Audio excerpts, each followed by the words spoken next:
नमस्कार मैत्रिणींनो, आज मी तुमचा जो काही प्रॉब्लेम आहे तो सॉल्व करणार आहे। तर माझ्या ह्या व्हिडिओमध्ये शेवटपर्यंत थांबून राहा, कारण हा व्हिडिओ तुमच्यासाठी फार मदतीचा होणार आहे। कारण ह्याच्यामध्ये मी तुमच्या खूप काही प्रश्नांची उत्तर देणार आहे आणि ते प्रश्न नक्कीच तुम्हाला पण आवडणार आहे जे तुम्ही विचारलेले आहेत। समजलात? म्हणून तुम्हाला ह्या व्हिडिओमध्ये शेवटपर्यंत राहायचं आहे आणि पूर्ण व्हिडिओ ऐकायचा आहे आणि पूर्ण व्हिडिओमध्ये मी काय माहिती दिली त्याबद्दल जाणून पण घ्यायचं आहे। ओके मैत्रिणींनो, सध्या मला माहित आहे की प्रत्येक मैत्रीण, प्रत्येक बाई आणि प्रत्येक जण फार टेन्शनमध्ये आहे, कारण फार अशा बायकांना नवरा नाहीये, कुणाचे वडील नाहीयेत, तर समजा लग्न पण झालेलं नाहीये। मग अशा बायकांनी नेमकं करावं तर काय करावं? आता प्रश्न हा खूप मोठा आहे, कारण आपण पाहतच आहोत की अशा खूप काही महिला आहेत ज्या खूप मोठ्या मोठ्या घरात राहतात, तरी पण त्यांना हा हप्ता भेटतो आणि आपण गरीब छोट्याशा घरात राहून सुद्धा आपल्याला हप्ता भेटत नाही। कारण 1,500 म्हणजे काही लोकांना काहीच वाटत नाही, पण आपल्यासाठी ते 1,500 म्हणजे फार मोठी रक्कम वाटते, कारण आपण महिन्याचं त्याच्यामध्ये पूर्ण सामान सुद्धा भरू शकतो। काही असे खेडेगाव आहेत त्याच्यामध्ये फार महिला अशा आहेत ज्यांना 1,500 म्हणजे फार मोठी रक्कम वाटते आणि ही रक्कम खरीच खूप मोठी आहे। माझ्यासाठी तर आहेच आणि नेमकंच माझ्या लाडक्या बहिणींसाठी सुद्धा खूप मोठी रक्कम आहे। म्हणून माझ्या लाडक्या बहिणींनो, तुम्ही त्रास करून घेऊ नका आणि जास्त टेन्शन पण घेऊ नका, कारण तुमच्या प्रत्येक प्रश्नाचं उत्तर इथं आहे। आता तुम्ही काय म्हणणार, माझे पती नाहीयेत आणि वडील पण नाहीयेत, किंवा माझे पती आहेत पण त्यांच्याशी माझा घटस्फोट आणखीन झाला नाहीये आणि मी माझ्याच घरी आहे, मग मी कसा फॉर्म भरू? बघा मैत्रिणींनो, जास्त टेन्शन घेण्यासारखं काहीच नाहीये, कारण इथं मी तुम्हाला सर्व काही स्टेप बाय स्टेप सांगणार आहे। आणि आता सगळ्यात मोठी बातमी आता ही आहे की तुम्हाला 2 चान्स आता भेटलेले आहेत। एक तर तुम्हाला ऑफलाईन पण फॉर्म भरता येईल आणि ऑनलाईन पण फॉर्म भरता येईल। पण आता काय झाले ना मैत्रिणींनो, थोडासा आपल्याला वेळ भेटला आहे, म्हणून थोडंसं समजूतदारीने काम घ्यायचं आहे, कारण तुम्ही वेळ जातोय म्हणून खूप काही अशा गडबडी केलेल्या आहेत। खूप मैत्रिणींनी न विचार करता खूप काही ह्या फॉर्म भरताना गडबडी केलेल्या आहेत। म्हणून ज्या पण मैत्रिणींनी खूप काही गडबडी केलेल्या आहेत त्यांच्यासाठी माझं आग्रहाचं निवेदन आहे, घाबरू नका। आणि आता काय करा ना, तुमच्यासाठी जी मुदतवाढ आलेली आहे त्याच्यासाठी तुम्हाला आता एकच काम करायचं आहे।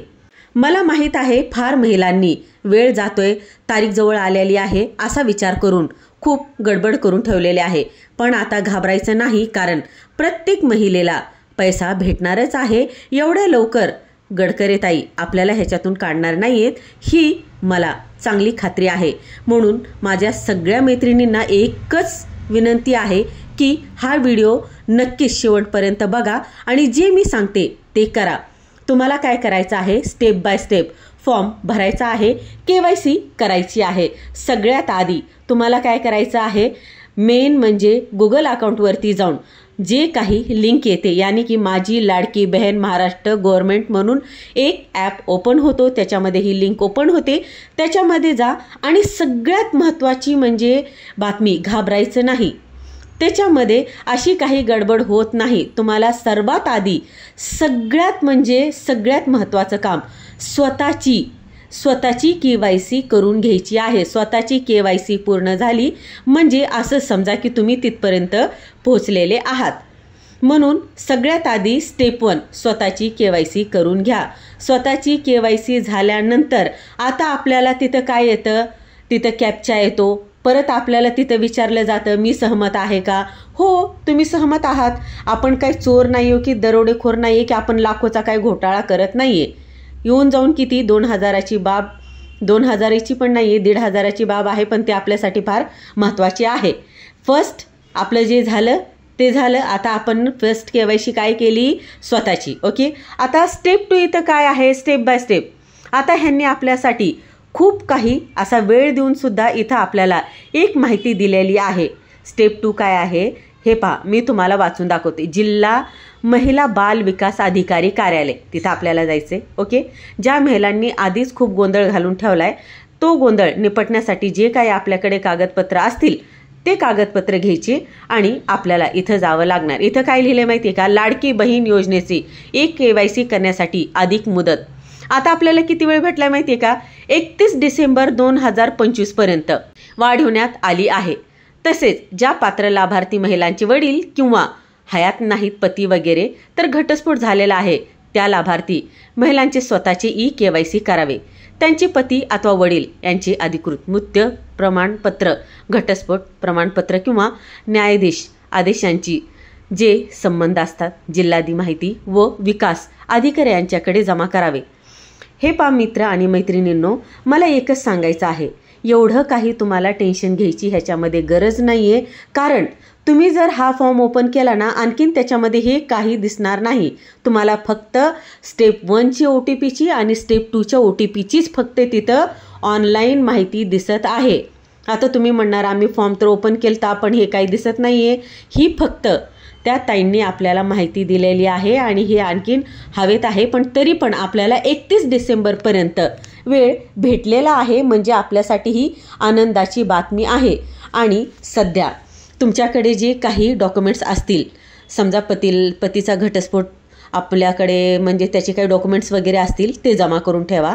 काही जे काही महत्त्वाचे, समजा आपले फादर जर एक्सपायर झालेले असतील तर त्यांचा मृत्यू दाखला वगैरे आपल्याकडे जमा करून ठेवा. आणि काही मुली अशा आहेत ज्यांचं लग्न पण झालं नाही आहे आणि पती पण वडील पण वारलेले आहेत. मग असल्या महिलांनी काय करावं? त्यांनी फक्त आता एकच करायचं आहे. आपल्या घरामध्ये जर आपला मोठा भाऊ असेल आणि त्याचं लग्न नसेल झालं तर त्या महिलांनी त्याचा आधार कार्ड टाकावा, त्याचा OTP येतो आणि त्या OTPवरती स्वतःचं KYC करून घ्यावं. सगळ्यात महत्त्वाचा हा व्हिडिओ आहे जो मी तुमच्यासाठी आणलेला आहे. जर हा फायदेशीर नाही ठरला तर मी हा व्हिडिओ नक्कीच डिलीट करून टाकेल. सगळ्यात महत्त्वाची बातमी म्हणजे हीच आहे की घाबरू नका. जे काही तुम्ही गोंधळ घातलाय, तुम्ही परत KYCच्या फॉर्मवरती जा, तो फॉर्म ओपन करा आणि तो फॉर्म ओपन झाल्यानंतर त्याच्यावरती स्टेप 1ची KYC पूर्ण करा. आधी स्वतःची KYC पूर्ण करा. पण सर्वात महत्त्वाची बातमी म्हणजे ज्याचा तुम्ही OTP टाकताय, मग भाऊ असो किंवा मुलगा असो, त्या OTP म्हणजे जो आधार कार्ड तुम्ही लावणार आहात तिथे, त्याच्यावरती कुणी अजून त्याची म्हणजे कोण फायदा उचलत नसावा, तो OTP कुणी वापरलेला नसावा. समजलं? म्हणजे त्याच्यावरती तुम्हाला नक्कीच सक्सेसफुल दाखवणार आणि तुम्हाला नक्कीच हे पेमेंट भेटणार आहे. म्हणून घाबरून जायचं नाही. आणि हे पहा, जर तुमचा मुलगा असेल तर तुम्हाला टेन्शन घ्यायची काहीच गरज नाही, कारण तुम्ही तुमच्या मुलाच्या नावावरती सुद्धा KYC करू शकता. पण मुलाचं लग्न झालेलं नसावं आणि मुलगा 18 वर्षाच्या वरती असावा. जर लग्न झालं असेल तर ऑलरेडी त्याची बायको त्याच्या नावाचा आधार कार्ड वापरून तर OTP काढलाच असेल, है की नाही? तर तुम्हाला जास्त टेन्शन काही घ्यायचं नाही आहे. तुमच्या घरामध्ये जर 18 वर्षाच्या वरील कोणीही असो त्याचा तुम्ही आधार कार्ड लावू शकता, कारण त्याचं आणि आपलं सरनेम एकच असतं. जास्त करून लोक चुलत्याचं सुद्धा वापरतात. आणि कोण घरामध्ये मुलगा असेल किंवा पुतण्या असेल, आपण त्याचं सुद्धा वापरू शकतो. पण त्याचं लग्न झालेलं नसावं, कारण लग्न जर झालं असेल तर तो ऑलरेडी बुक असणार आहे. म्हणून माझी सगळ्यांना एकच विनंती आहे की लक्षपूर्वक न गडबड करता KYC करा. आणि आदितीताई तटकर यांनी आपल्यासाठी वेळ जो दिलेला आहे, विचार करण्यासाठी दिलेला आहे. आता 18 नोव्हेंबर नाही बरकी 31 डिसेंबरपर्यंत आपल्याला फार वेळ आहे. म्हणून जास्त घाबरून जाऊ नका.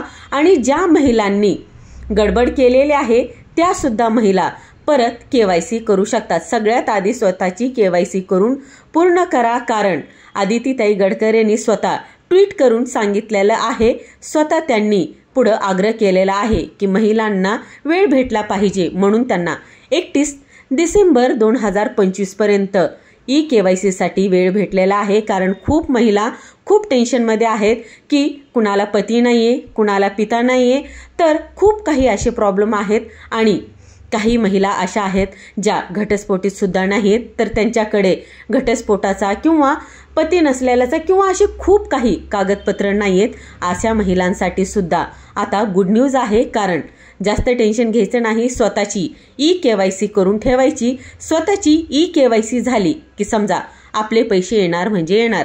आणि अजून एक कोण तुम्हाला ही बातमी सांगणार नाही, पण मी सांगून ठेवते, हा व्हिडिओ तुम्ही शेवटपर्यंत पाहिलेला आहे असं मला वाटेल, कारण जे मी तुम्हाला सांगणार आहे ते तुम्ही जर मला कमेंट बॉक्समध्ये जर सांगितलं की हो ताई हे नक्कीच आहे, तर खरंच मला वाटेल की तुम्ही माझा व्हिडिओ पूर्ण पाहिलेला आहे.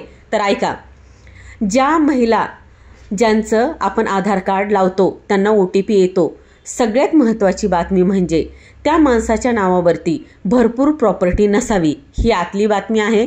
जर त्याच्या नावावरती भरपूर प्रॉपर्टी असेल तर तुमचा KYC सक्सेस जरी झालेला असेल तर 100मधून कमीत कमी 50% असं समजा की हा आपला KYC सक्सेसफुल होऊन सुद्धा काही फायदा नाही, कारण ही KYC त्याच्यासाठी झालेली आहे. ते पाहतात की आपल्याकडे किती पैसा आहे आणि किती नाही आहे. तर मित्रांनो, माझी एकच रिक्वेस्ट आहे, हा व्हिडिओ जास्तीत जास्त सर्व महिलांना पाठवा आणि व्हिडिओ ऐकल्याबद्दल धन्यवाद, आभार.